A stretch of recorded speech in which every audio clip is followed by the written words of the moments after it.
છે કે ઓગસ્ટના અંત સુધીમાં વરસાદ ધડબડાટી બોલાવશે। આજથી રાજ્યમાં છૂટાછવાયા વરસાદની આગાહી તેમણે કરી છે। 14 ઓગસ્ટ સુધી સામાન્યથી મધ્યમ વરસાદ રહેશે અને 16 ઓગસ્ટે વરસાદી સિસ્ટમ સક્રિય થતા વરસાદ પડશે।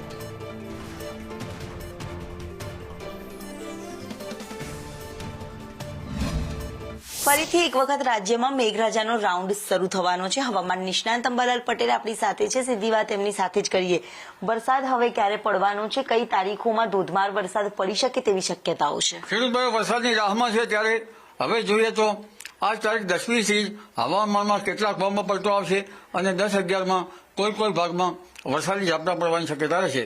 પરંતુ તારીખ 14-15માં લગભગ પંચમહાલના ભાગો, પૂર્વ ગુજરાતના ભાગોમાં વરસાદ થવાની શક્યતા રહેશે। કોઈ ભાગમાં 1 ઇંચ જેવો વરસાદ થવાની શક્યતા રહેશે અને ત્યારબાદ વડોદરા, જંબુસર, દક્ષિણ ગુજરાતના ભાગો અને દક્ષિણ સૌરાષ્ટ્રના ભાગોમાં પણ વરસાદ થવાની શક્યતા રહેશે।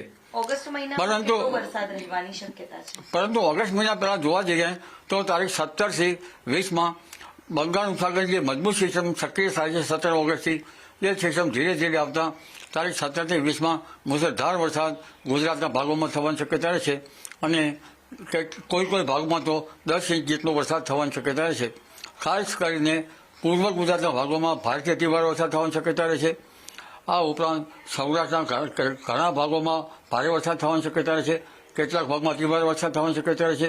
કેટલાક ભાગમાં સારા વરસાદી ઝાપટા પડવાની શક્યતા રહેશે। પશ્ચિમ સૌરાષ્ટ્રમાં પણ વરસાદ થવાની શક્યતા રહેશે। જામનગરના ભાગોમાં પણ વરસાદ થવાની શક્યતા રહેશે। રાજકોટના ભાગો, આ ઉપરાંત મોરબીના ભાગો અને સુરેન્દ્રનગર વગેરે ભાગોમાં પણ વરસાદ થવાની શક્યતા રહેશે। કચ્છના ભાગોમાં પણ વરસાદ થવાની શક્યતા રહેશે। ઉત્તર ગુજરાતના કેટલાક ભાગમાં વરસાદ થવાની શક્યતા રહેશે। પાટણ સામે હારીજના ભાગોમાં વરસાદ થવાની શક્યતા રહેશે। ઉત્તર ગુજરાતના કેટલાક ભાગોમાં ભારે વરસાદ થવાની શક્યતા રહેશે। નર્મદા બે કાંઠે થવાની શક્યતા રહેશે। સાબરમતી નદીમાં પણ પાણીમાં અવરોધ આવવાની શક્યતા રહેશે અને તાપી નદીનું જળસ્તર હવે વધવાની શક્યતા રહેશે। એટલે જરૂર એટલે ઓગસ્ટના અંત સુધીમાં સારો એવો વરસાદ ગુજરાતમાં રહેવાનું અનુમાન હવામાન નિષ્ણાંત અંબાલાલ પટેલે કર્યું છે। કેમેરામેન સંદીપ રાઠોડ સાથે દિવ્યા ચૌહાણ, સંદેશ ન્યૂઝ, અમદાવાદ। વલસાડ ફરી એક વખત જળબંબાકાર થઈ ગયું છે। સવારથી વરસેલા 6 ઇંચથી વધુ વરસાદમાં વલસાડ શહેર અને જિલ્લાના મોટા ભાગના વિસ્તારો પાણીને હવાલે છે। શહેરમાં બજારોમાં પાણી ભરાઈ ગયા જ્યારે અંડરપાસ હોજમાં તબદીલ થઈ ગયા।